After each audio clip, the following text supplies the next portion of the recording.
بسم الله الرحمن الرحيم الحمد لله حمدا كثيرا طيبا مباركا فيه مباركا عليه كما يحب ربنا ويرضى جل جلاله وعم نواله، والصلاة والسلام على سيد الحبيب المصطفى وعلى آله وصحبه نجوم الهدى قادة التقى. ما بعد، اللهم انفعنا بما علمتنا وعلمنا ما ينفعنا. أعوذ بالله من الشيطان الرجيم. بسم الله الرحمن الرحيم. ألم نجعل له عينين ولسانا وشفتين وهديناه النجدين. فلاقتحم العقبة وما أدراك ما العقبة. فك رقبة أو إطعام في يوم ذي مسغبة، يتيما ذا مقربة أو مسكينا ذا متربة. ثم كان من الذين آمنوا وتواصوا بالصبر وتواصوا بالمرحمة، أولئك أصحاب الميمنة. ان آیات میں اللہ تعالی انسان کو اللہ تعالی نے جو نعمتیں عطا فرمائی ہیں ان میں سے بعض اہم نعمتوں کا تذکرہ فرما رہے ہیں، اور ان آیات کا گزشتہ آیات سے بھی بہت گہرا تعلق ہے۔ اللہ تعالیٰ یہاں پر ایک سوال کر رہے ہیں کہ دیکھو، وہ انسان جو مال خرچ کرتا ہے یا دنیا میں اپنی کوئی وقت خرچ کرتا ہے، کوئی قربانی دیتا ہے، کوئی محنت کرتا ہے، چاہے وہ نیکی کے راستے میں ہو یا برائی کے راستے میں، لیکن چاہے شریعت کے لحاظ سے وہ اس کو اچھا سمجھ کر کر رہا ہے یا رسم و رواج اور ماحول اور معاشرے کی وجہ سے وہ اچھا سمجھ کر کر رہا ہے، چاہے اللہ کے راستے میں اس نے خرچ کیا یا چاہے کسی خوشی یا غمی کے موقع پر معاشرے کو خوش کرنے، رسم و رواج پورا کرنے کے لیے مال دیا اور یہ ظاہر کرتا ہے، لوگوں کو بتاتا ہے کہ دیکھو میں نے تو یہ کیا، لوگوں کے سامنے اس کا اظہار کرتا ہے۔ پیچھے آیتوں میں جس کا ذکر آیا کہ یقول اہلکت مالا لبدا ایحسب ان لم یرہ احد، انسان یہ فخر کے طور پر بتاتا ہے کہ دیکھو میں نے بہت سارا مال خرچ کر دیا، اور جتنا خرچ کیا اس سے زیادہ بتاتا ہے۔ انسان نے کوئی قربانی دی، اور انسان کا عام طور پر شوق یہ ہوتا ہے کہ جتنا ہوا اس سے زیادہ ظاہر کرنا، اور خود اگر نہیں کرتا اور کوئی اور کرتا ہے تو اس پر خوش ہوتا ہے، جس کو قرآن نے منافقین کی علامت بتائی۔ تو پیچھے جو تذکرہ آیا، جیسے ہمارے یہاں دستور ہوتا ہے، ہمارے ملکوں میں عام دستور ہوتا ہے، بیٹی کی شادی ہے تو جہیز میں بڑی بڑی رقمیں دی جاتی ہیں، اور باقاعدہ وہ ایک کمرے میں جمع کیا جاتا ہے، لوگوں کو بلا کر دکھایا جاتا ہے کہ دیکھو ہم یہ دے رہے ہیں، ہم یہ دے رہے ہیں، لڑکے والوں نے یہ دیا، لڑکی والوں نے دیا، باقاعدہ اس کے لیے اجتماع ہوتا ہے، دکھایا جاتا ہے، اور بعض جگہوں پر صرف گھروں میں دیکھنے پر نہیں بلکہ اس کو باقاعدہ دکھانے کے لیے باہر گاؤں کے اندر اور شہر میں جو آبادی جو محلہ ہوتا ہے وہاں پر پورا گھما کر لے جاتے ہیں دکھانے کے لیے کہ فلانے کے یہاں یہ خوشی کا موقع ہے اور اتنے ہدایا انہوں نے تیار کیے ہوئے ہیں۔ یہ ہے یقول اہلکت مالا لبدا، کہ انسان لوگوں میں ظاہر کرتا ہے کہ دیکھو میں نے اتنا سارا مال خرچ کیا ہے۔ اب خرچ چاہے وہ اپنے ماحول اور معاشرے کی وجہ اس کو اچھا سمجھ کر کر رہا ہو کہ لوگوں کو خوش کرے، یا اللہ کو خوش کرنے کے لیے، دونوں صورتوں میں اس کو بتانے کی ضرورت نہیں تھی۔ ظاہر ہے دنیا کے لیے کر رہا تھا تو دنیا کو بتائے گئی، اللہ کے لیے اگر کر رہا تھا تو بتانے کی ضرورت نہیں تھی۔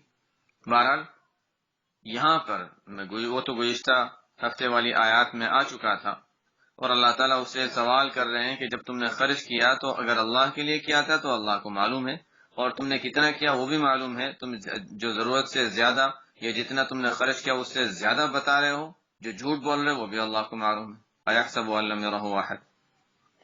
اب اللہ تعالیٰ سوال کر رہے ہیں کہ دیکھو، الم نجعل لہ عینین ولسانا وشفتین، وَهَدَيْنَاهُ النَّجْدَيْن. سوال ہے، کیا انسان کو ہم نے دو آنکھیں نہیں دی؟ یعنی اگر تم نے کمایا، چلو تم نے سچ سچ بتا دیا کہ جتنا خرچ کیا تھا اتنا ہی بتایا، تم نے صدقے میں کچھ پیسے دیے، کسی کو دیے، اور تم نے سچ سچ بتا دیا کہ میں نے اتنے دیے، اور تم یہ سمجھ رہے ہو کہ ہم نے بڑا اچھا کام کیا، کوئی تقریر کر دی اور یہ سوچا کہ ہم نے بہت اچھا کام کیا، تفسیر پڑھا دی اور یہ سوچا کہ ہم نے بہت اچھا کام کر دیا، یا کوئی اور چیز دین کی کوئی بات، کوئی کام کر لیا، کسی کو کوئی نصیحت کر دی اور ہم نے یہ سوچا کہ ہم نے اچھا کام کیا، تو انسان کا یہ سوچنا کہ میں نے اچھا کام کیا، اللہ تعالیٰ اس پر تو سوال کر رہے ہیں کہ تم نے یہ اچھا کام کیسے کیا؟ کیا تمہارے اندر طاقت تھی کہ تم کرتے؟ تم نے کچھ پڑھا، کچھ دیکھا، تو وہ کہاں سے؟ آنکھوں سے. الم نجعل لہ عینین، وہ تو ہم نے دیا تھا.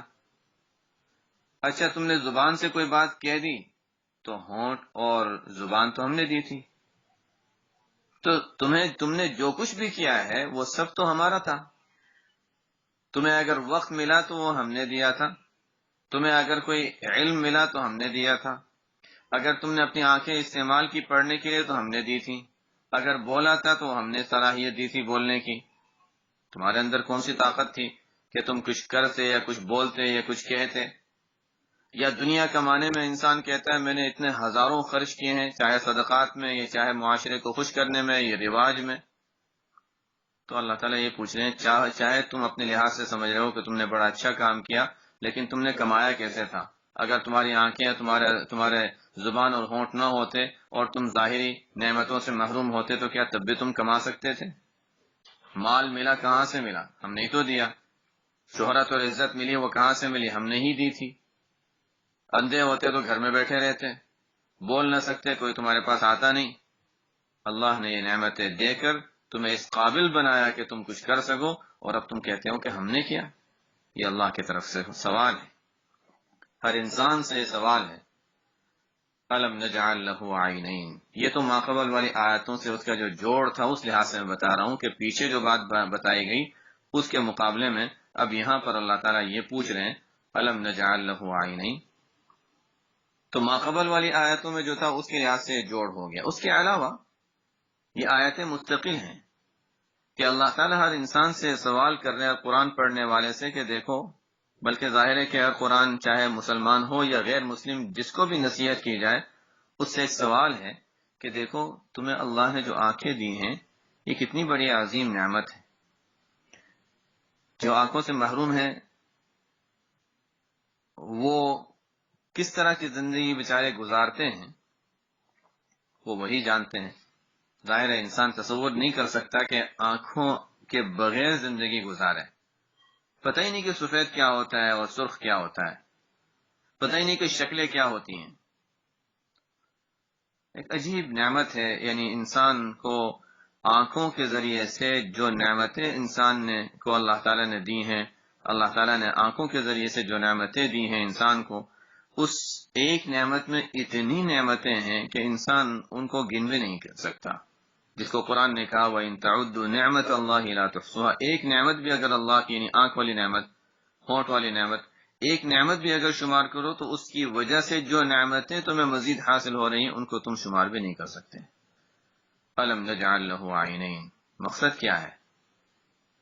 ظاہر ہے اللہ کی نعمت یاد دلانا وہ تو ہے ہی مقصد، لیکن ساتھ میں یہ بھی ہے کہ جب اللہ کی نعمت ہے، اللہ تعالیٰ کی طرف سے یہ انعام و احسان ہے، تو پھر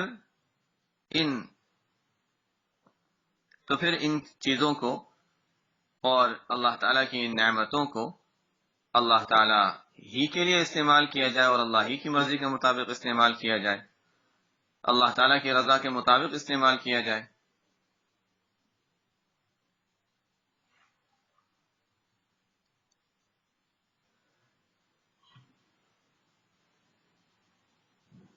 الم نجعل لہ عینین ولسانا وشفتین.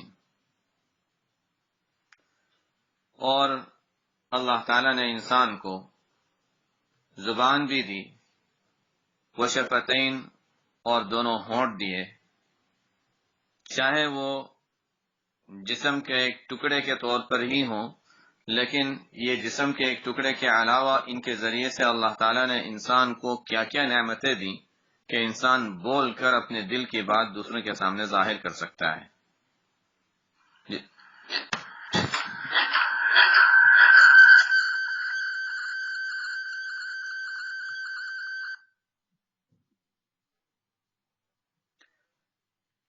انسان اس کے ذریعے سے اللہ تعالیٰ کی ان دی ہوئی نعمتوں کے ذریعے سے انسان اپنے دل کی بات ظاہر کر سکتا ہے، کسی کے سامنے دل کی بات بتا سکتا ہے، لسان و شفتین۔ اور ظاہر ہے انسان کی زندگی میں آنکھیں اور بولنا، دیکھنے کی صلاحیت اور بولنے کی صلاحیت، یہ اتنی بڑی دو صلاحیتیں ہیں، اتنی بڑی دو نعمتیں ہیں کہ ان کے ذریعے سے انسان بہت کچھ حاصل کرتا ہے۔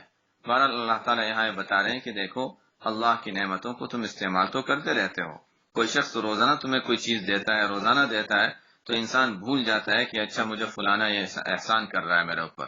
اللہ تعالیٰ کی یہ نعمتیں جو ہم ہر وقت استعمال کر رہے ہیں، اللہ تعالیٰ یاد دلا رہے ہیں کہ دیکھو اللہ دے رہا ہے، جو دے رہا ہے اس کے احسان مند رہو۔ اللہ تعالیٰ کا ہم پر احسان ہے تو اللہ تعالیٰ کے احسانات کا جو بدلہ ہمیں ظاہر دینا چاہیے وہ تو ہم دے نہیں سکتے، لیکن اتنا تو کر لیں کہ اللہ تعالیٰ کی مرضیات کے مطابق ان کو استعمال کریں، آنکھوں کو غلط جگہ استعمال نہ کریں، زبان کو اللہ کے لیے استعمال کریں، غیبت میں، برائیوں میں، بہتان میں، ان چیزوں میں استعمال نہ کریں۔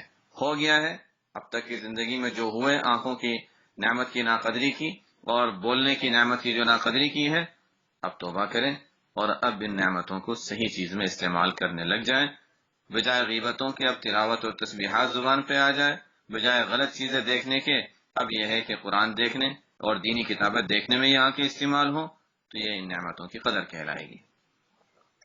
أَلَمْ نَجْعَلْ لَهُ عَيْنَيْنِ وَلِسَانًا وَشَفَتَيْنِ، اور آگے اللہ تعالیٰ فرماتے ہیں وَهَدَيْنَاهُ النَّجْدَيْنِ۔ نجدین، دو نجد۔ نجد کے یہاں پر کیا معنی ہے؟ ویسے تو نجد کسی بلند حصے کو کہا جاتا ہے، تو نجد کے یہاں پر کیا معنی ہے؟ مشہور معنی تو اس کے یہی ہے کہ دونوں راستے، ہم نے انسان کو دونوں راستے بتلا دیے، نجدین دونوں راستے بتلا دیے، یعنی خیر کا راستہ بھی اور شر کا راستہ بھی۔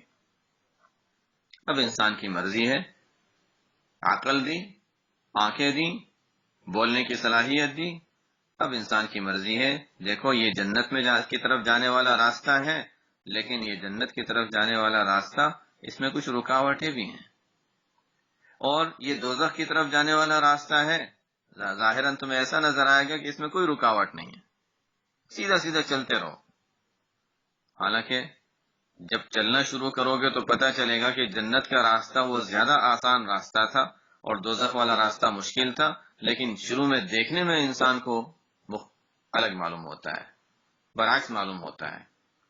انسان جب سیدھے راستے پہ چلتا ہے، دونوں طرف اگر درخت ہوں اور سیدھا راستہ ہو، کبھی ایسے راستے کا اگر اتفاق ہو تو انسان واقعی سوچ سکتا ہے کہ سیدھا راستہ ہے، دونوں طرف درخت لگے ہوئے ہیں، دور انسان جب دیکھتا ہے تو ایسا محسوس ہوتا ہے کہ راستہ آگے بند ہے، جیسے کہ دور نظر کرتے کرتے ایسا لگتا ہے کہ اچھا درخت ساتھ مل جاتے ہیں اور راستہ بند ہے۔ انسان وہاں پر اگر کھڑا ہو جائے کہ چلو راستہ تو بند ہے، آگے جانے کا کیا فائدہ، تو وہیں کھڑا رہ جائے گا۔ جیسے جیسے انسان آگے چلتا رہتا ہے ویسے ہی آگے نظر آتا رہتا ہے کہ راستہ گویا کھل رہا ہے، حالانکہ وہ کھلا ہوا ہی تھا، دیکھنے میں بند معلوم ہو رہا تھا، لیکن جیسے انسان آگے چلتا رہتا ہے راستہ گویا کھلتا جاتا ہے اور انسان چلتا چلا جاتا ہے، یہ شخص منزل مقصود تک پہنچتا ہے، اور اگر کوئی پہلے ہی ہمت ہار کے بیٹھ جائے تو منزل مقصود تک نہیں پہنچتا۔ اللہ تعالیٰ یہ فرما رہے ہیں کہ ہدیناہ النجدین، ہم نے انسان کو دونوں راستے بتلا دیے، اب انسان کی مرضی ہے کہ شر والا راستہ اختیار کرے جو ظاہراً اس کی مرضی کے موافق ہے، اس کی خواہش کے موافق ہے، جو اس کو دل چاہ رہا ہے وہ کر سکتا ہے، اس میں گناہ معصیت والی زندگی ہے، لیکن سکون اس میں اس کو نہیں ملنے والا، دیکھنے میں چاہے آسان نظر آتا ہو لیکن سکون نہیں ملنے والا۔ ہاں اگر جنت والا راستہ اختیار کیا تو اس میں اپنے نفس کے خلاف بھی کرنا پڑے گا، اپنی خواہش کے خلاف کرنا پڑے گا، جو دل نہیں چاہتا وہ کام کرنے ہوں گے، لیکن اس میں جو سکون ملے گا، ایک مرتبہ جب اس راستے میں انسان چلا گیا تو اس میں جو سکون ملے گا، وہ سکون، اس سکون کا کوئی چیز مقابلہ نہیں کر سکتی۔ وَهَدَيْنَاهُ النَّجْدَيْنِ، ہم نے انسان کو دونوں راستے بتلا دیے، اب انسان کی مرضی ہے کہ خیر والا راستہ اختیار کرے یا شر والا راستہ اختیار کرے۔ ایک اور تفسیر یہاں پر مفسرین نے لکھی ہے، اور اس سے بھی ایک مستقل اللہ کی ایک نعمت کی طرف اشارہ ہے۔ ہدیناہ النجدین، نجدین سے مراد ماں کا سینہ ہے۔ بچہ جب دنیا میں آیا تو اس کو کیسے پتا تھا کہ اس کو دودھ پینا ہے؟ صرف انسان کا نہیں، چلو انسان کا تو پھر بھی ایسا ہوتا ہے کسی درجے میں سے کہ انسان، واللہ اخرجکم من بطون امہاتکم لا تعلمون شیئا، انسان تو ایسا ہے جب دنیا میں آتا ہے تو بالکل جاہل، بالکل ناواقف، لا تعلمون شیئا، اس کے مقابلے میں دوسرے جاندار جو ہیں وہ کچھ تو، دوسرے جانور جو ہیں وہ تو کچھ جان کر آتے ہیں، اس لیے ان کو کہیں سیکھنے جانا نہیں پڑتا، کوئی مدرسے جانا نہیں پڑتا، کوئی تعلیم نہیں حاصل کرنی پڑتی، اس لیے کہ ان کے علم اللہ نے محدود رکھا ہے کہ بس اتنا سیکھ لو، یہ تمہاری زندگی گزارنے کے لیے کافی ہے۔ اور انسان کو زندگی گزارنے کے لیے بہت اتنے علوم ہے کہ اس کی کوئی انتہا نہیں، تو انسان جب دنیا میں آتا ہے تو بالکل ایسا آتا ہے کہ کچھ بھی نہیں آتا اس کو، لا تعلمون شیئا۔ لیکن پھر بھی بعض چیزیں ہیں جو انسان پہلے سے سیکھ کر ہی آتا ہے۔ بچے کو پہلے سے معلوم ہے کہ اچھا بیماری ہے، کوئی تکلیف ہو رہی ہے تو آواز نکالنی ہے، اس کو پتا ہوتا ہے کہ اچھا مجھے اس طرح اپنی غذا حاصل کرنی ہے، تھوڑا بہت تو اس کو پھر بھی آتا ہے۔ لیکن انسانوں میں تو ہم پھر بھی یہی دیکھتے ہیں کہ ماں بچے کو زبردستی دودھ پلاتی ہے، زبردستی کھانا کھلاتی ہے، لیکن دوسرے جانوروں میں جب ہم دیکھتے ہیں اور جانداروں میں جب ہم دیکھتے ہیں کہ اب بکری کا بچہ ابھی پیدا ہوا، چل بھی نہیں سک رہا، ابھی فوراً ماں کے پاس جا کر دودھ پینا شروع کر دیتا ہے، نہ اس کو ماں اٹھا کر زبردستی لاتی ہے، کچھ نہیں، وہ خود ہی جاتا ہے۔ اللہ تعالیٰ یہ فرما رہے ہیں کہ دیکھو انسان ہو یا غیر انسان، جیسے ہی بچہ جن کے لیے اللہ تعالیٰ نے غذا دودھ کی رکھی ہے، جب وہ پیدا ہوتا ہے تو پیدا ہوتے ہی دنیا میں آتا ہے۔ اور انسان کی یہاں تو اصل بات چل رہی ہے کہ انسان کو اللہ تعالیٰ نے پیدا ہونے کے بعد یہ تو بتلا دیا تھا کہ ہاں ٹھیک ہے تمہیں اس طریقے سے غذا حاصل کرنی ہے، اگر وہ غذا نہ ملتی، بچہ دودھ نہ پی سکتا تو کیا کرتا؟ وَهَدَيْنَاهُ النَّجْدَيْنِ۔ بہرحال بعض مفسرین فرماتے ہیں کہ اس سے مراد ماں کا سینہ ہے، اور بعضوں نے اس سے، اکثر مفسرین نے اس کے معنی یہی لیے کہ نجد کے معنی راستہ، تو یہاں پر مراد دونوں راستے ہیں۔ اب انسان کی مرضی ہے کہ خیر والا راستہ اختیار کرے یا شر والا راستہ اختیار کرے۔ آگے پھر مزید اللہ تعالیٰ اسی کو سمجھا رہے ہیں کہ خیر والا راستہ کیا ہے اور شر والے راستے کا نتیجہ کیا ہے۔ خیر کی تھوڑی تفصیل بیان فرما رہے ہیں، شر میں کوئی تفصیل زیادہ بیان نہیں فرمائی اس صورت میں۔ فَلَقْتَحَمَ الْعَقَبَةَ وَمَا أَدْرَاكَ مَا الْعَقَبَةُ۔ اللہ تعالیٰ فرماتے ہیں کہ ابھی تک اس انسان نے اقتحمہ کے معنی ہوتے ہیں کسی چیز میں چلا جانا، گھس جانا، یا گزر جانا، اس میں سے دوسرا ترجمہ ہو سکتا ہے۔ ابھی تک انسان گھاٹی میں گیا ہی نہیں، یا ابھی تک انسان نے گھاٹی کو پار نہیں کیا۔ عقبہ کیا چیز ہے؟ عجیب طریقے سے اللہ تعالیٰ نے سمجھایا۔ یہ عقبہ جو ہے اس کا اصل معنی ہے کسی پہاڑ کے درمیان، پہاڑی جب اونچائی ہوتی ہے، کسی اونچائی پر تنگ راستہ جو ہوتا ہے، تنگ گھاٹی جو ہوتی ہے، اس کو عقبہ کہتے ہیں۔ کوئی پہاڑ ہے، اس میں وہاں نیچائی میں کوئی جگہ بنی ہوئی ہے جہاں لوگ چل سکتے ہیں، ٹھہر سکتے ہیں، عقبہ۔ تو پہاڑی کے درمیان گھاٹی ہوتی ہے، کسی اونچائی میں گھاٹی ہوتی ہے، اس کو کہا جاتا ہے عقبہ۔ تو اللہ تعالیٰ یہاں پر ہمیں یہ فرما رہے ہیں، ہم سے یہ فرما رہے ہیں کہ دیکھو فَلَقْتَحَمَ الْعَقَبَةَ، انسان نیکی کے راستے پر اگر چلنا چاہتا ہے اور جنت کے راستے اختیار کرنا چاہتا ہے تو اس کو ایک گھاٹی پہ سے گزر کے جانا پڑے گا۔ اس کو ہم اس طرح سمجھ سکتے ہیں کہ انسان ایک طرف کھڑا ہے، درمیان میں پہاڑ ہے، دو پہاڑ کے درمیان میں کچھ راستہ بنا ہوا ہے، وہاں پر گھاٹی ہے جس میں سے مشقت کے ساتھ انسان کو گزرنا پڑے گا، پھر دوسری طرف جائے گا تو وہاں پھر رہنے کی جگہ ہے، آرام کی جگہ ہے، باغ ہے، جو کچھ بھی ہے۔ تو اس گھاٹی پر سے گزرنا تو بہرحال ہے، اور گھاٹی پر سے گزرنا آسان کام نہیں ہوگا، تھوڑا سا مشقت سے انسان کو گزرنا پڑے گا، تھوڑی قربانی دینی پڑے گی۔ یہی اللہ تعالیٰ فرماتے ہیں کہ تم جنت کا راستہ اختیار کرنا چاہتے ہو، اور تمہارا خیال ہے کہ بس ویسے ہی سوچ کر اور تمہاری تمنا اور خواہشات کی وجہ سے تم جنت پہنچ جاؤ گے، ایسا نہیں ہونے والا۔ تمہیں گھاٹی سے گزر کر جانا پڑے گا۔ یہ گھاٹی کے درمیان سے گزر کر پہلے تو گھاٹی میں گھسو، اور پھر اس میں دوسری طرف سے نکلو، گھاٹی میں داخل ہو، دوسری طرف سے نکلو، پھر تمہیں دوسری طرف راستے کھلے ملیں گے۔ انسان یہ سوچے کہ نہیں، یہ نیکی کرنا تو میرے لیے بہت مشکل ہے، شریعت کے احکام پر عمل کرنا تو میرے لیے مشکل ہے، تو نہیں، میرے لیے تو مشکل ہے، مشکل کہہ کر جیسے میں نے بتایا تھا کہ راستہ انسان دیکھتا ہے کہ آگے بند نظر آتا ہے تو پہلے سے ہی بیٹھ جائے ہمت ہار کے، تو یہ ہمت ہار کے بیٹھ گیا تو بیٹھ گیا۔ نہیں، اللہ سے دعا، بہت سی چیزیں ہوتی ہیں انسان سوچتا نہیں میں یہ نہیں کر سکتا، فلانا گناہ ہے مجھ سے نہیں چھوٹتا، یا فلانا نیک عمل ہے مجھ سے نہیں ہو سکتا۔ کیوں نہیں ہو سکتا؟ انسان اپنی طاقت سے کرنے والا ہی نہیں ہے، اپنے بارے میں کیوں سوچتا ہے کہ میں نہیں کر سکتا؟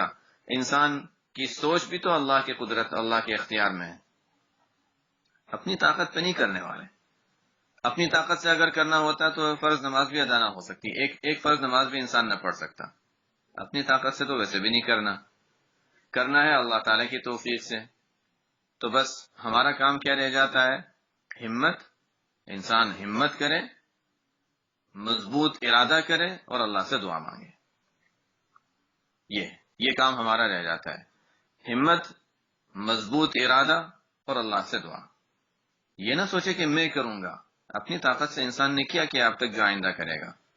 اللہ تعالیٰ یہی کہہ رہے ہیں فَلَاقْتَحَمَ الْعَقَبَةَ، یہ عقبہ کے لفظ سے ظاہر ہے، عقبہ کے لفظ تو ہمارے حدیث میں بہت مشہور لفظ ہے، اور ابھی تک بھی جمرہ عقبہ کہا جاتا ہے۔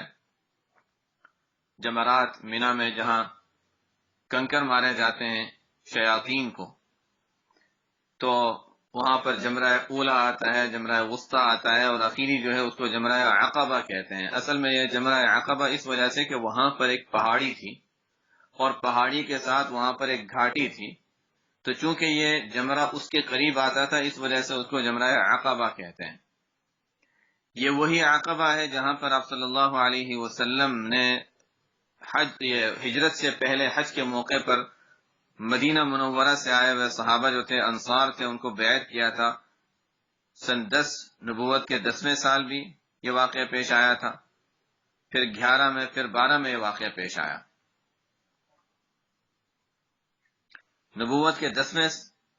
نبوت ملنے کے 10ویں سال آپ صلی اللہ علیہ وسلم سے چند صحابہ نے وہاں ملاقات کی تھی۔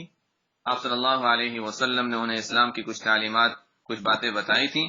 اس واقعے میں بیعت کا کوئی ذکر نہیں ملتا۔ یہ لیلۃ العقبۃ الاولی اس کو کہا جا سکتا ہے، لیکن یہ بیعت عقبہ اولی نہیں تھی، اسے کہ یہاں بیعت کا کوئی ذکر نہیں تھا۔ سن 10 ہجری میں، سن 10 نبوی میں۔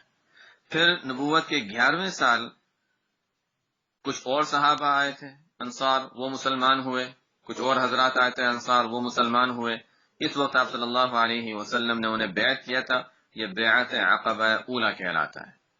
اور اس کے بعد نبوت کے 12ویں سال پھر کچھ اور حضرات آئے تھے، آپ صلی اللہ علیہ وسلم کے ہاتھ پر بیعت ہوئے، اور یہ بیعت عقبہ ثانیہ کہلاتا ہے۔ یہ بہرحال یہ چونکہ واقعات عقبہ اس گھاٹی میں پیش آئے تھے، اس وجہ سے وہ جگہ جو ہے وہاں پر جو جمرہ ہے اس کو بھی جمرہ عقبہ کہا جاتا ہے۔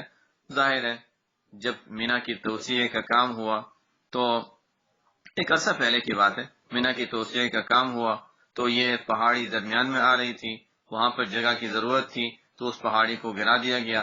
وہ نہ پہاڑی رہی، نہ عقبہ رہا، کچھ بھی نہیں رہا۔ ہاں البتہ ایک علامت، یہ اللہ تعالیٰ جزائے خیر دے ان حضرات کو جنہوں نے اسلام کی نشانیوں کو، تاریخ کو باقی رکھنے کی کوشش کی۔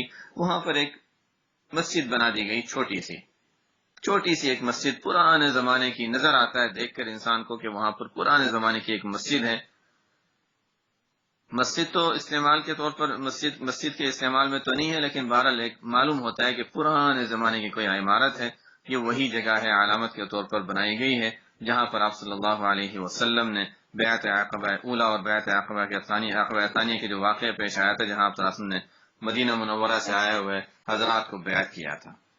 تو بہرحال میں بتا رہا تھا کہ عقبہ گھاٹی کو کہا جاتا ہے۔ یہ آیت ہمیں یہ بتا رہی ہے کہ ہمیں نیکی کا راستہ اختیار کرنے کے لیے جب ہم انسان آگے بڑھتا ہے تو انسان کو کسی مشقت میں جا کر پھر دوسری طرف کھلا راستہ نظر آتا ہے۔ وہ کیا ہے عقبہ؟ اللہ تعالیٰ بھی فرما رہے ہیں کہ دیکھو تم اتنا آسان نہ سمجھو۔ وما ادراک ما العقبہ، تم یہ سمجھتے ہو بیٹھے بیٹھے تمہیں مل جائے گا، نہیں، ایسا نہیں، تھوڑا سا آگے بڑھنا پڑے گا۔ جیسے ایک بہت اچھا مقولہ ہے ہمارے اکابر کا، فرماتے ہیں کہ دیکھو پہلا قدم نفس پر رکھو تو دوسرا قدم جنت میں ہوگا۔ پہلا قدم نفس پر رکھو تو دوسرا قدم جنت میں ہوگا۔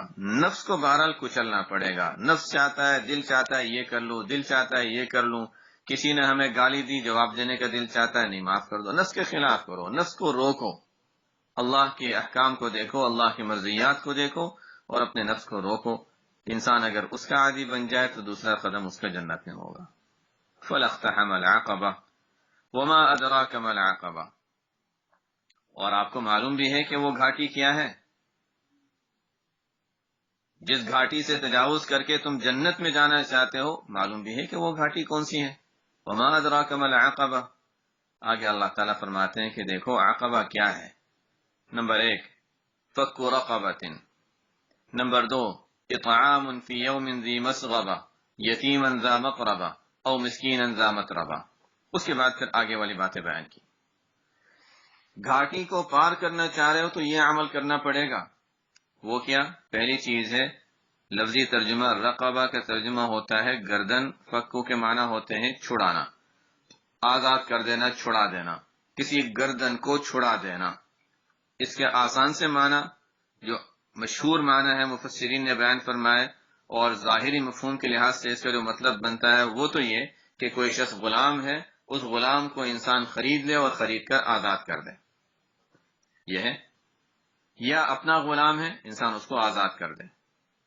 کوئی غلام آزاد ہونا چاہتا ہے، پہلے زمانے میں ہوتا تھا کہ کوئی شخص غلامی میں ہوتا تھا، غلام ہوتا تھا، اپنے آقا سے آزادی چاہتا تھا، اور آقا اس سے کہتا تھا اچھا چلو تم اتنے پیسے مجھے ادا کر دو تو میں تمہیں آزاد کر دوں گا۔ وہ بیچارہ کماتا اور کما کر اتنی رقم جمع کر کے آقا کو دیتا اور اسے آزاد کر دیا جاتا، جس کو مکاتب کہا جاتا تھا۔ تو اس کو بھی انسان پیسے دے، اس کی مدد کرے تاکہ وہ آزاد ہو سکے، یہ بھی غلام کو آزاد کرنا ہے۔ غلامی کی تاریخ بھی ایک عجیب تاریخ ہے۔ بعض لوگ جب غلامی کے احکام کے بارے میں کچھ سنتے ہیں، چونکہ فقہ کی کتابوں سے واسطہ نہیں پڑا، احادیث کی کتابوں میں جو اس کی تفصیل آتی ہے اس کا ذکر چونکہ نہیں پڑا، تو سوچتے ہیں غلامی اسلام میں کیسے تھی؟ اسلام نے غلامی کا ایک عجیب نظام سکھایا۔ اس کو میں صرف مختصر بتاؤں گا، اس لیے کہ یہاں پر چونکہ وہ مقصود نہیں ہے، لیکن چونکہ تذکرہ آیا ہے اس لیے کچھ مختصر میں بتا دیتا ہوں کہ غلامی اسلام میں کس طرح تھی۔ پہلے زمانے میں کیا ہوتا تھا؟ اگر مثلا ایک ملک، ایک قوم کا دوسرے قوم پر حملہ ہوا، ان کے لوگ پکڑے گئے، تو ان کو جب غلام باندیا بنایا جاتا تھا تو انتہائی ظلم کا معاملہ، شدت کا معاملہ ان کے ساتھ کیا جاتا تھا۔ اب اس کی یا تو صورت یہ تھی کہ وہ جاہلیت والا جو طریقہ تھا وہ باقی رکھا جاتا، یا دوسری صورت یہ تھی کہ اچھا چلو ان کو کوئی جیل بنا کر اس میں رکھ دیا جائے۔ اب جیل بنا کر رکھنے کا فائدہ نہ اسلامی حکومت کو ہوگا، نہ ان کو کوئی فائدہ، بلکہ وہ بیچارے مقید ہو کر رہیں گے، ان کے کھانا کھلانے کی ذمہ داری مستقل ہو جائے گی، وہ کہاں سے کھائیں گے جب مقید ہیں اور قید میں ہیں۔ تو اس کی اسلام نے ایک بہترین شکل یہ بتائی کہ دیکھو ان کو غلام باندی بنا کر رکھو، اور ان کے ساتھ اس طرح جیسے تمہارے ایک خاندان کا ایک فرد ہوتا ہے، جس طرح تمہارے خاندان کے کسی فرد کا تم خیال رکھو گے، اس طرح تم ان کا خیال رکھو۔ اتنا خیال کہ اطعموہم مما طعمتم، جو تم کھاتے ہو وہ تم ان کو کھلاؤ، اور جو تم پہنتے ہو وہ ان کو پہناؤ، اور ان کو اپنے بھائی کی طرح بنا کر رکھو۔ ایک عجیب تعلیم تھی اسلام کی، اور اس کی مثال پہلی تاریخوں میں نہیں ملتی۔ پھر ہمارے محدثین میں، ہمارے فقہاء میں بڑے بڑے ایسے حضرات گزرے ہیں جو کسی زمانے میں غلام تھے۔ حضرت عبداللہ ابن عمر رضی اللہ عنہ کے غلاموں کو ہم دیکھیں، بڑے بڑے محدثین ہیں، ہمارے ان پر کتنے بڑے، ان غلاموں کے ہم پر، اس امت پر کتنے بڑے احسانات ہیں کہ ان کے ذریعے سے وہ حدیثیں ہم تک پہنچی ہیں۔ تو جیسے شخص کا کوئی غلام، ظاہر غلام ہے تو ہر وقت ساتھ ہے، ہر وقت ساتھ ہے تو ان کے ہر عمل کو دیکھ رہا ہے، ان کی ہر بات سن رہا ہے، وہ ان کو سکھا رہے ہیں۔ حدیث میں یعنی عملی طور پر ان کے معاملات دیکھنے میں ان غلاموں نے جو کچھ سیکھا اور امت تک پہنچایا، یہ مستقل ایک اللہ کا اس امت پر بہت بڑا انعام اور احسان ہوا۔ تو خیر وہ تو ایک مستقل تاریخ ہے۔ ایک چیز اللہ تعالیٰ بتا رہے ہیں کہ گھاٹی پار کرنے میں پہلی چیز تو یہ ہے کہ کسی غلام کو آزاد کرنا، یہ فک رقبہ کے ایک معنی ہو گئے۔ اس کے علاوہ ظاہر ہے اس کے لفظ کے معنی میں بہت زیادہ عموم ہے کہ صرف غلام آزاد کرنا ہی ضروری نہیں ہے، بلکہ کبھی ایسا بھی ہو سکتا ہے، جیسے کہ اس زمانے میں اب غلامی کے احکام تو ختم ہو گیا۔ احکام ختم ہو گیا کا مطلب یہ ہے کہ مختلف ملکوں نے آپس میں یہ معاہدہ کر لیا اور یہ آپس میں طے کر لیا کہ اب آئندہ اب کوئی کسی کو پکڑے گا تو ان کو غلام بندی نہیں بنائے گا۔ اسلام میں غلام بنانا جائز تھا لیکن کوئی فرض اور واجب نہیں تھا۔ آپس میں جب مصالحت ہو گئی کہ اچھا یہ غیر مسلم بھی جب ہمارے مسلمانوں کو پکڑیں گے ان کو غلام بندی نہیں بنائیں گے تو ٹھیک ہے، ہماری طرف سے بھی مصالحت ہو گئی کہ ٹھیک ہے ہم بھی نہیں بنائیں گے۔ تو یہ ایک آپس کی مصالحت کا معاملہ ہو گیا، اس کے بعد سے غلام باندھی والے احکام ختم ہو چکے ہیں۔ یعنی یہ نہیں کہ آئندہ پیش نہیں آ سکتے، لیکن اب تک ختم ہو چکے ہیں آپس کی مصالحت کی وجہ سے۔ تو خیر اب آج کل تو اس پر عمل ہوتا نہیں کہ کوئی غلام ہو اس کو آزاد کر دیا جائے، لیکن اس میں اور بھی صورتیں ہو سکتی ہیں۔ مفسرین نے اس میں اور بھی صورتیں لکھی ہیں جس پر ہم عمل کر سکتے ہیں۔ ظاہر ہمیں تو یہ دیکھنا ہے کہ ہم اس پر کیسے عمل کریں۔ اللہ تعالیٰ ہمیں جو کہہ رہے ہیں نا کہ گھاٹی سے تجاوز کرنا، گھاٹی کو پار کرنا، وہ ہم کیسے کریں گے؟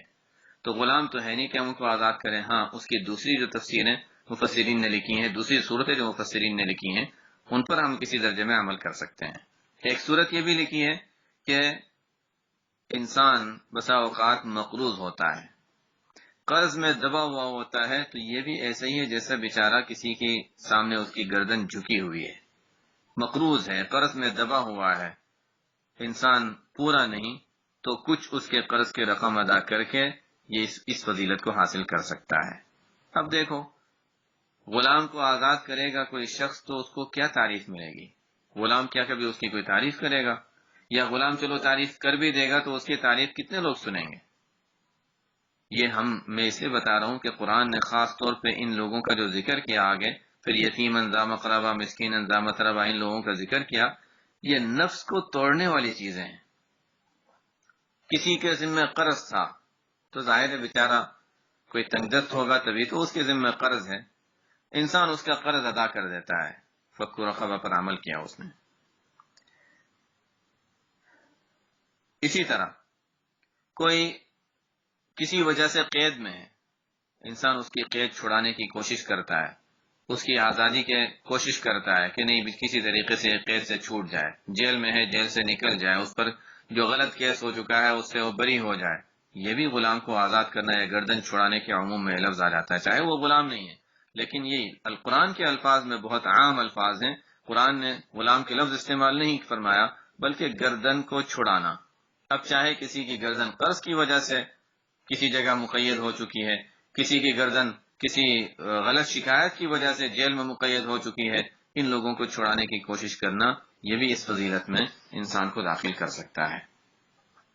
اور ظاہر ہے جب انسان کسی بڑے شخص کی مدد کرتا ہے تو بڑا دنیا میں بڑی عزت، بڑی شہرت کا وہ مستحق بنتا ہے، لیکن اس طرح کے کسی شخص کی مدد کرے گا، یہ بیچارہ خود اپنے آپ کو ہی چھڑا لے، بڑی بات ہے وہ آگے جا کر ہمیں کیا مدد کرے گا یا ہمارا کیا ساتھ دے گا؟ تو ان لوگوں سے بہت زیادہ آگے مدد کی امید نہیں ہوتی۔ ہاں، اللہ کی طرف سے رضا کی، اور اللہ تعالیٰ کی طرف سے مدد کی امید ضرور ہوگی۔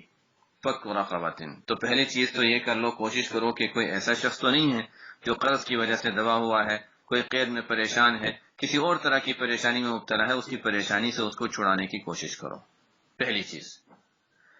او اطعام فی یوم ذی مسغبہ، یہ کھانا کھلانا، فی یوم، ایسے دن میں، جو ذی مسغبہ، فاقے والا۔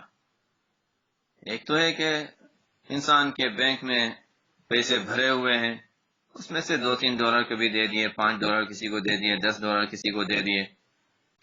ایک ہے، یعنی ٹھیک ہے اللہ تعالیٰ تنگی والے دن کے بجائے عافیت والے دن اللہ تعالیٰ سب کو دکھائے، وہ تو انسان کو یہی دعا کرنی چاہیے۔ لیکن اگر کبھی کوئی مشکلات کا زمانہ آ جاتا ہے تو انسان سوچتا ہے نہیں ابھی تو ہماری تنگی ہے، تو نہیں، ہاتھ روک لو۔ اس انسان کو جب شیطان یہ کہتا ہے کہ اب ہاتھ روک لو، دوسری جگہوں پر بھی لوگوں کو ضرورت ہے اور لوگ بھی ضرورت مند ہیں، ان کے گھر میں کھانے کی مشکلات ہیں، انسان یہ کہتا نہیں ابھی میں اگر خرچ کروں گا تو کہیں مجھے آگے جا کر مشکلات نہ ہو جائیں۔ جہاں پر انسان کو یہ خطرہ لاحق ہوتا ہے، ایسے دنوں میں خرچ کرنے کی فضیلت بڑھ جاتی ہے۔ یہی اللہ تعالیٰ فرماتے ہیں اطعام، کھانا کھلانا، فی یوم، ایسے دن میں جس میں انسان خود فاقے کا اندیشہ اور خوف رکھتا ہو۔ تو فاقے والے دن میں کھانا کھلانا، ہو سکتا ہے اپنی حالت اچھی ہے لیکن آئندہ خطرہ ہے کہ فاقہ ہو جائے، یا دوسروں پر فاقہ آیا ہوا ہے لیکن انسان خود مطمئن ہے، بہرحال یہ فضیلت حاصل کر سکتا ہے۔ کس کو کھانا کھلانا؟ عام ہے، اطعام فی یوم ذی مسغبہ، مستقل آیت ہے۔ فاقے والے دن میں کھانا کھلانا، لوگوں کی مشکلات میں ان کی مدد کرنا، یہ سب سے بڑا جو انعام نمازوں سے پہلے اللہ تعالیٰ اس کو بیان کر رہے ہیں، روزوں سے پہلے اللہ تعالیٰ اس کو بیان کر رہے ہیں، لوگوں کی مشکلات میں ان کی مدد کرو۔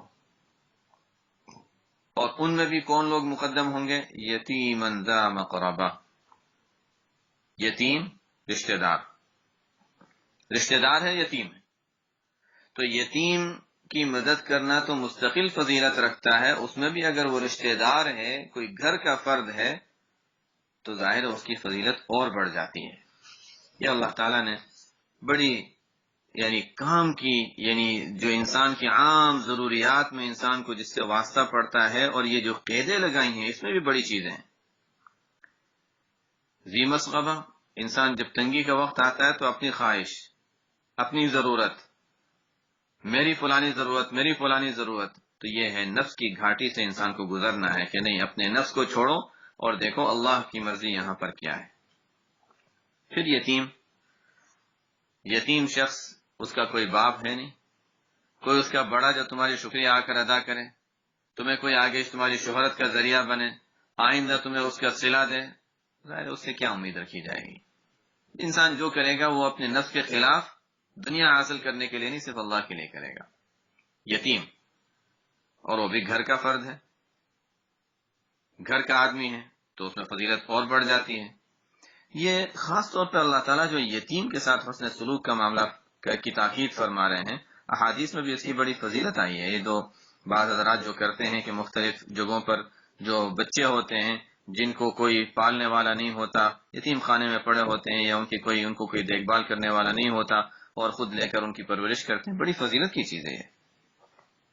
اور اس میں انسان کے نفس سے بھی انسان کو ذرا مقابلہ کرنا پڑتا ہے، اس وجہ سے کہ جو یتیم ہوگا آئندہ جا کر وہ شکریہ ادا کرے، تعریف کرے، انسان کی دنیا میں مال یا شہرت کا ذریعہ بنے، وہ تو ہونے والا نہیں ہے، عام طور پر نہیں ہوتا۔ پھر مزید یہ ہے کہ اجنبیت ہے نا، انسان اپنے بیٹے کی، اپنی اولاد کی پرورش کرتا ہے، لیکن یتیم ہے تو اجنبیت ہے، کیوں کرے گا؟ صرف اللہ کی رضا کے لیے کرے گا۔ مزاج کا فرق ایک بہت بڑی چیز ہوتی ہے، مزاج کا فرق بھی بہت بڑی چیز ہوتی ہے۔ وہ کس خاندان سے تعلق رکھتے ہیں، ہم کس خاندان سے، یا یہ کہ چلو ان کی کس طرح تربیت ہوئی ہے، ہماری کس طرح تربیت ہوئی ہے، ہم کس طرح چاہتے ہیں، وہ کس طرح رہنا چاہتا ہے، بہت بڑا فرق ہوتا ہے۔ اجنبیت ہے، مزاج کا فرق ہے۔ پھر مزاج کے فرق کے علاوہ ایک اور چیز یہ بھی ہوتی ہے کہ عام طور پر یہ دیکھا جاتا ہے کہ جو یتیم ہوتا ہے ان کو ایک احساس ہوتا ہے کمی کا، کہ اچھا میرے والد نہیں ہیں. ایک کمی کا احساس ہوتا ہے. جب کمی کا احساس ہوتا ہے تو ظاہر ہے اس کو بہت سی مرتبہ جو چیزیں بری نہیں ہوتی وہ بھی بری لگنے لگ جاتی ہیں. یہ ایک انسان کی کمزوری ہوتی ہے. اب ایسے کو سنبھالنا کہ نہیں اس کو یہ یقین دلانا کہ میرا معاملہ تمہارے ساتھ خیر خواہی کا ہے، میں جو کچھ کر رہا ہوں تمہارے ساتھ وہ خیر خواہی کر رہا ہوں، یہ بھی نہیں پتا ہوتا اس کو. بسا اوقات انسان کسی کے ساتھ، کسی یتیم کے ساتھ خیر خواہی کرنے جاتا ہے، وہ سمجھتا ہے یہ میرے ساتھ برائی کر رہا ہے. تو یہ بہت سی چیزیں ہوتی ہیں جو انسان کو جن چیزوں کا خیال رکھنا پڑتا ہے. اس لیے قرآن میں بار بار یتیموں کے ساتھ حسن سلوک کی بڑی تاکید ہے. حدیث میں تو آپ صلی اللہ علیہ وسلم نے بہت واضح طور پر ارشاد فرمایا، درمیان والی انگلی اور اس کے پاس شہادت والی انگلی، ان دونوں انگلیوں کو آپ صلی اللہ علیہ وسلم نے دونوں انگلیوں سے اشارہ کر کے فرمایا، انا وکافل الیتیم کہاتین فی الجنہ، میں اور یتیم کی کفالت، اس کی خیال، اس کے دیکھ بھال کرنے والا، ہم دونوں جنت میں اس طرح ہوں گے جس طرح یہ دونوں انگلیاں ہیں. دونوں انگلیوں میں فاصلہ ہی کتنا ہے؟ فرمایا جیسے یہ دونوں انگلیاں اس طریقے سے ہم دونوں جنت میں ہوں گے. تو یتیم، یہ خاص طور پر میں اس لیے بتا رہا ہوں کہ یتیم کی پرورش کرنا، اس کو خوش رکھنا، اس کی اجنبیت کے باوجود اس کو اندر اپنائیت اس کو محسوس ہونے دینا، اس کو اس کے مزاج کے عام مزاجوں سے اس کا مزاج مختلف ہو بھی سکتا ہے اور عام طور سے ہوتا ہے، تو اس کے مزاج کے فرق ہونے کے باوجود اس کے مزاج کا خیال رکھ کر اس کو ساتھ ساتھ چلانا، اس کی تربیت میں جو نقص رہ گیا اس کی وجہ سے اس کو جلدی چھوٹی چھوٹی باتوں میں غصہ آ جائے یا برا لگ جائے، اس کا خیال رکھنا. ان مراحل سے گزرنے کے لیے انسان کو اپنے نفس کو ذرا مارنا پڑتا ہے، اپنے نفس کے خلاف کرنا پڑتا ہے، تب انسان ان فضیلتوں کا مستحق بنتا ہے. ہو سکتا ہے کسی کے لیے آسانی ہو جائے، لیکن بہت سی مرتبہ ان مشکلات سے بھی انسان کو گزرنا پڑتا ہے. جیسے والدین کی خدمت کے بارے میں جب تذکرہ آتا ہے تو خاص طور پہ اس کا ذکر آتا ہے کہ جب بڑھاپے کو پہنچ جائیں، مزاج میں فرق، عام طور پہ ایسا ہوتا ہے کہ مزاج میں فرق آتا ہے، کسی کا نہ ہے، اللہ تعالیٰ کا انعام ہے، لیکن بہت سی مرتبہ ہوتا ہے کہ مزاج کا فرق، کوئی کام کیا اور بھول گئے، کوئی کسی بات کا، کسی کام کا کہا کہ یہ کر لو، کر لیا اور وہ خود بھول گئے کہ اچھا، جیسے بہتوں کے ساتھ اس طرح واقعہ ہوتا ہے کہ کہتے ہیں اچھا کھانا کھلاؤ، کھانا کھلایا، پھر 5 منٹ کے بعد کہا کہ میں کھانا مانگ رہا ہوں، کوئی کھانا نہیں دے رہا. تو ان کے کام پورے کر بھی رہے ہیں تب بھی ڈانٹ پڑ رہی ہے کہ نہیں کیا. یہ بڑھاپے میں جا کر ان کا مزاج میں تو تغیر آتا ہے، کبھی دماغی کمزوری کی وجہ سے، یہ جو بھی ہو، تو ان حالات میں ان کا خیال رکھنے کی جو فضیلت ہے یہاں پر بھی کہا گیا، دیکھو یتیم جس کے مزاج میں اتنی زیادہ فرق بھی آ سکتا ہے، لیکن تم اس کو اللہ کی رضا کی خاطر برداشت کرو، اس کی تربیت کرو، اس کی دیکھ بھال کرو، تو تمہارے لیے فضیلت ہے. یتیم انظام اقرابہ، تم یہ کام کر لو تو گویا تم نے گھاٹی سے دوسری طرف تم گزر کر چلے گئے، اب تمہارے سامنے جنت کا راستہ کھلا ہوا ہے. یا ایک اور کام، او مسکین انظام اقرابہ، چلو کوئی یتیم ایسا تمہاری نظروں میں نہیں ہے جس کا تم خیال رکھ سکو، تو ٹھیک ہے، مسکین تو ہوتے ہیں، مختلف علاقوں میں ہوتے ہیں. مسکیناً ذا متربہ، ایسا مسکین جا متربہ، تراب کہتے ہیں مٹی کو، یعنی مٹی میں ملا ہوا، خاک نشین، یعنی اس کے پاس کچھ ہے نہیں گزارے کا، تم اس کے گزارے کا انتظام کر دو، اس کے رہنے کی اس کے لیے انتظامات کر دو.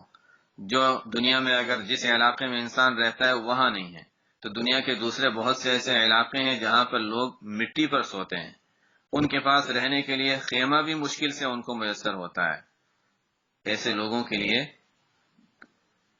گزارے کا، ان کے کھانے پینے کا، ان کے رہنے کا، بستر کا، مکان کا انسان انتظام کر دے، ان لوگوں کی ضروریات پوری کرنے کی انسان کوشش کر لے، ان کا اہتمام کر لے، یہ ہے گھاٹی سے گزرنا. وہ کوئی تعریف نہیں کریں گے آگے جا کر، انسان کی دنیا میں شہرت کا ذریعہ نہیں بننے والے وہ لوگ، جو بھی ہوگا آخرت کے لیے، اس لیے اس کو نفس پر، انسان کے نفس پر زیادہ بار ہوتا ہے. اب وہی رقم انسان کسی ایسی جگہ لگا دے، کسی ہاسپٹل میں دے دے، یہاں پر تو یہ نظام ہے نا، کسی جگہ انسان نے بڑی رقم دی تو تمہارا نام وہاں لکھ دیا جائے گا کہ فلانے نے اتنے پیسے دیے ہیں، فلانے نے اتنا ڈونیشن دیا ہے. اب نام لکھنے کا بھی دستور ہو گیا ہے. ایک تو تھا کہ اچھا صرف زبانی شہرت، اب لکھا ہوا. یہ وہ جگہ ہیں جہاں انسان کو دنیا میں نہ کوئی تعریف، نہ کوئی شہرت، نہ مال، کچھ بھی نہیں ملنے والا. ان گھاٹیوں سے انسان گزرے، اپنے نفس کے خلاف کرے، تو آگے جنت کا راستہ پھر اس کے لیے آسان ہوگا۔ پھر کیا ہے؟ ثم كان من الذين آمنوا وتواصوا بالصبر وتواصوا بالمرحمہ۔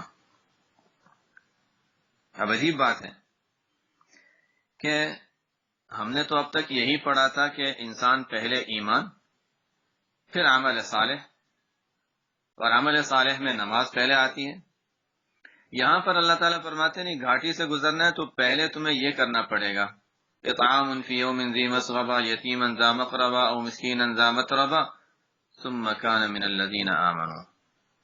یعنی یہ آیت ہمیں یہی بتا رہی ہے کہ تم ایمان اور عمل صالح پہ مضبوط ہو ہی نہیں سکتے، تم دین پر پختہ ہو ہی نہیں سکتے جب تک تم یہ نفس کو توڑنے والے بعض کام نہ کر لو، جب تک تم مسکینوں کا، یتیموں کا خیال رکھنے نہ لگ جاؤ، جس طرح کہ پچھلی صورت میں آیا تھا، پچھلی صورت میں بھی وہ سورہ والفجر میں بھی اس کا ذکر آیا تھا، کلا بل لا تکرمون الیتیم ولا تحاضون علی طعام المسکین۔ یہاں پھر وہی ہے، دیکھو جیسے قرآن کی ایک آیت بہت صاف صاف اللہ تعالیٰ اس میں فرماتے ہیں لیس البر ان تولوا وجوہکم قبل المشرق والمغرب ولكن البر من آمن باللہ والیوم الآخر والملائکۃ والکتاب والنبیین۔ پہلی چیز ایمان کو بیان کیا، نیکی کس کو کہتے ہیں؟ پہلی چیز ایمان، لیکن البر من آمن باللہ والیوم الآخر والملائکہ والکتاب والنبیین، اور اس کے بعد پھر نماز روزہ نہیں، آت المال علی حبہ ذوی القربى والیتام، مال کو خرچ کرنا۔ انسان جب مال اللہ کی رضا کے لیے، خالص اللہ کی رضا کے لیے خرچ کرتا ہے تو انسان کے نفس پر ایک دباؤ پڑتا ہے، کوئی نہ کوئی بہانہ کر کے انسان رک جاتا ہے۔ جب عادی ہو جاتا ہے انسان دینے کا تو انسان کے نفس میں جو رکاوٹ ہے نیک اعمال کی طرف جانے کی، وہ رکاوٹ ہٹنے لگ جاتی ہے، جو بخل ہے وہ ہٹنے لگ جاتا ہے۔ اب اس کے لیے جنت کا راستہ اختیار کرنا آسان ہوتا ہے۔ اب جب وہ نماز پڑھے گا تو نماز میں جو اس کا نفع ہوگا، نماز میں جو اس کا دھیان ہوگا، نماز میں اس کی جو توجہ اور اس میں جو اس کے جو برکات ہیں وہ صحیح حاصل ہوں گے اس کو۔ ایک عام شخص نماز پڑھتا ہے اور ایک وہ شخص جو ان گھاٹی سے گزر کر، اس مشکل وادی سے گزر کر پھر نماز پڑھتا ہے۔ ایک وہ ہے جو مجاہدے کے بعد نماز پڑھتا ہے، ایک ہوتا ہے جو بغیر مجاہدے کے نماز پڑھتا ہے۔ وہ صحابہ جو مکہ کے دور میں مسلمان ہوئے تھے، نماز فرض کب ہوئی؟ 5 نمازوں کی فرضیت تو بعد میں جا کر ہوئی تھی، بلکہ مکہ کے دور کے بالکل اخیر میں راجح قول تو یہی ہے کہ ہجرت سے 1 سال پہلے لیلۃ الاسراء والمعراج کا واقعہ پیش آیا تھا، تو گویا ہجرت سے 1 سال پہلے تو 5 نمازیں فرض ہوئی ہیں۔ اس سے پہلے کیا تھا؟ بس یہی مجاہدے سے گزرنا تھا۔ جو حضرات اس مجاہدے سے گزرے، پھر جب نمازیں فرض ہوئیں تو نمازوں کے ذریعے سے وہ کس مقام پر پہنچے جس پر آئندہ زندگی میں آنے والا کوئی مسلمان اس مقام تک پہنچ نہیں سکتا۔ تو یہ اللہ تعالیٰ دیکھو پہلے یہی فرما رہے ہیں، اب فرمایا ثم کان من الذین آمنوا، پھر ان لوگوں میں سے بھی ہوا جو ایمان لائے۔ وہ مقصد یہ نہیں ہے کہ پہلے وہ عمل کیا اس کے بعد پھر نیک عمل کیا، اصل مقصد قرآن کا یہ نہیں ہے کہ پہلے نیک کام کیا پھر مسلمان ہوا، نہیں، مطلب یہ ہے کہ نیک عمل کیے اور پھر اس کے ساتھ ساتھ مسلمان بھی ہے، اور یہ نیک عمل گئے کہ اس کی زندگی کا مقصد بنا کر وہ کر رہا ہے، اس لیے اس کو پہلے جب بیان کیا جاتا ہے کسی چیز کو تو تاکید زیادہ مقصود ہوتی ہے۔ ثم کان من الذین، مفسرین نے اس پر بھی تذکرہ کیا کہ ثم کے معنی تو ہوتے ہیں نا کسی چیز کا بعد میں آنا، یہاں پر مقصد یہ نہیں کہ پھر اس کے بعد ایمان میں داخل ہوا، لیکن یہ کام کرنے کے ساتھ ساتھ یہ بھی کام ہوا کہ آمنوا وتواصوا بالصبر، پھر ان لوگوں میں بھی شامل رہا، یعنی کہ ثم آمن کان من الذین آمنوا، ایمان والوں کے ساتھ مل کر بھی رہنا ہے۔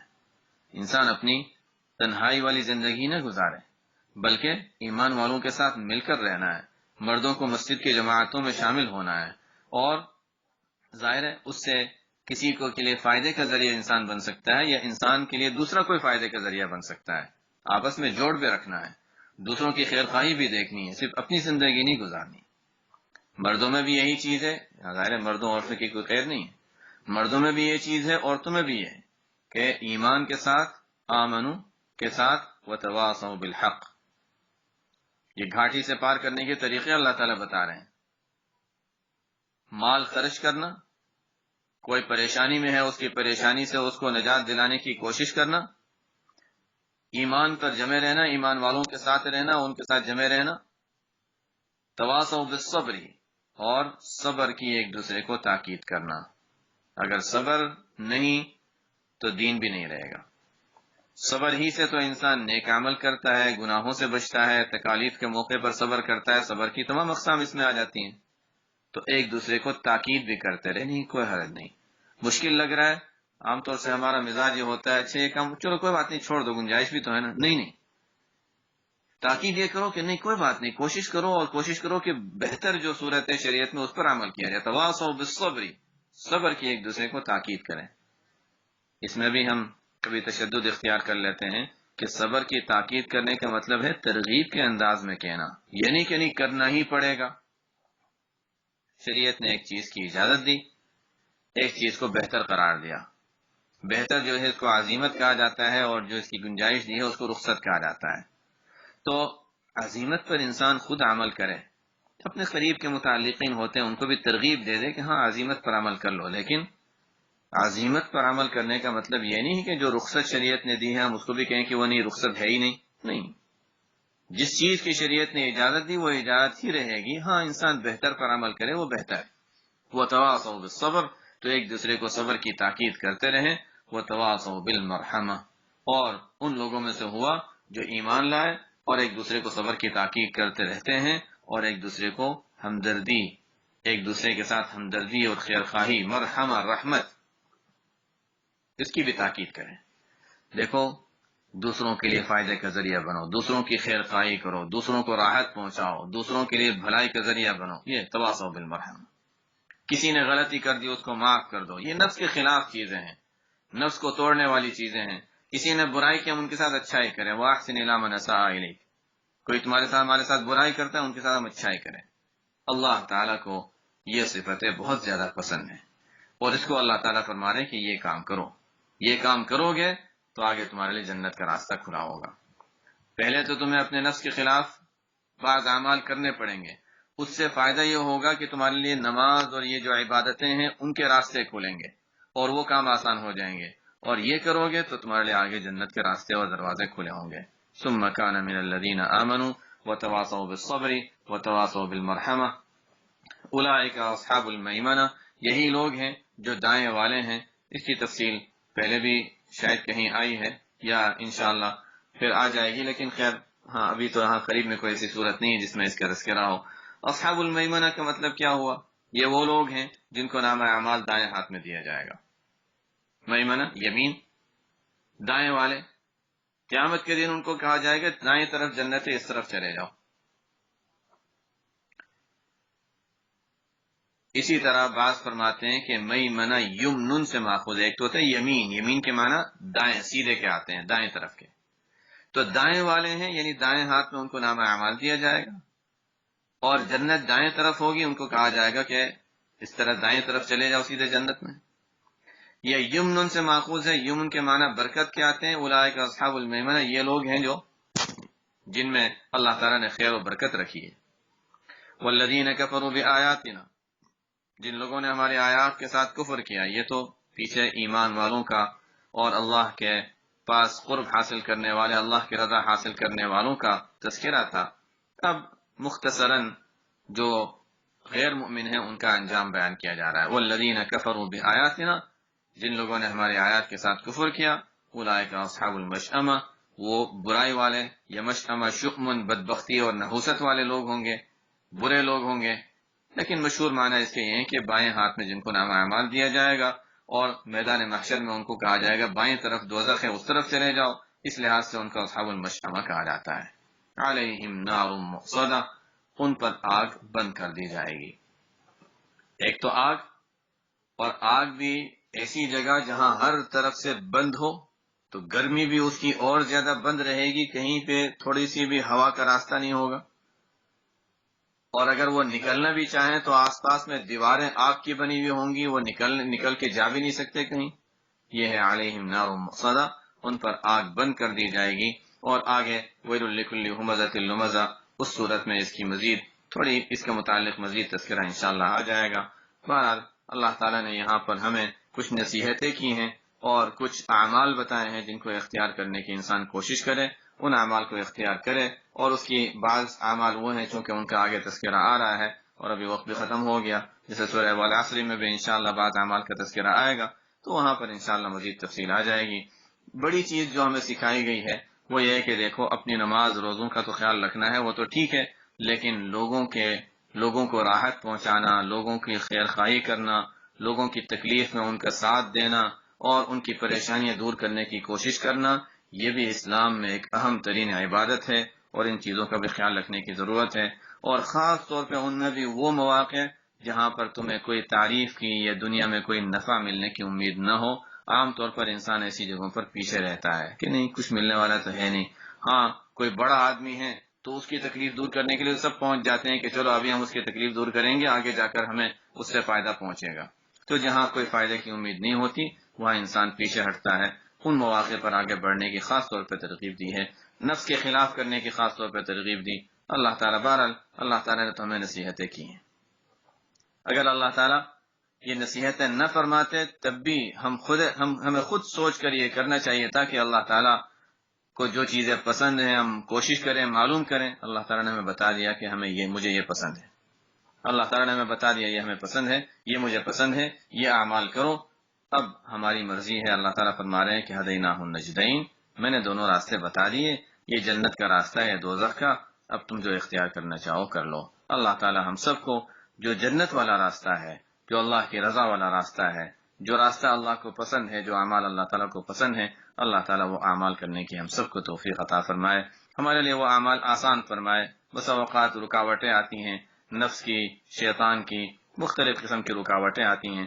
اللہ تعالیٰ ان رکاوٹوں کو دور فرمائے۔ جنت یہ دنیا کی جو مختصر زندگی ہے، اللہ تعالیٰ اس کو ہمیں ایسے اعمال میں استعمال کرنے کی توفیق دے کہ آخرت کی ہمیشہ کی جو زندگی ہے اس کے لیے ہمیں راحت ہو۔ اللہ تعالیٰ تمام مسلمانوں کو ہدایت عطا فرما کر تمام کی مغفرت فرمائے، اور پورے مسلمانوں اور تمام اللہ تعالیٰ اپنی مخلوق کے ساتھ، جو خاص طور پہ تمام انسانوں کے ساتھ اللہ تعالیٰ عافیت کا اور اپنی رحمت کا معاملہ فرمائے۔ سبحان ربک رب العزت عما یصفون وسلام علی المرسلین والحمد للہ رب العالمین۔ آئندہ سے انشاءاللہ ہمارا وقت وہی جو منگل کو ہوتا ہے وہی رہے گا انشاءاللہ۔ اگر کسی کو دن کے بدلنے میں یا وقت کے بدلنے میں اگر سہولت ہوتی ہو تو مجھے بدلنے میں حرج نہیں ہے، لیکن فی الحال تو ہم وہی منگل کے دن جو 6 بجے کا ہمارا وقت ہوتا ہے وہی رکھیں گے انشاءاللہ۔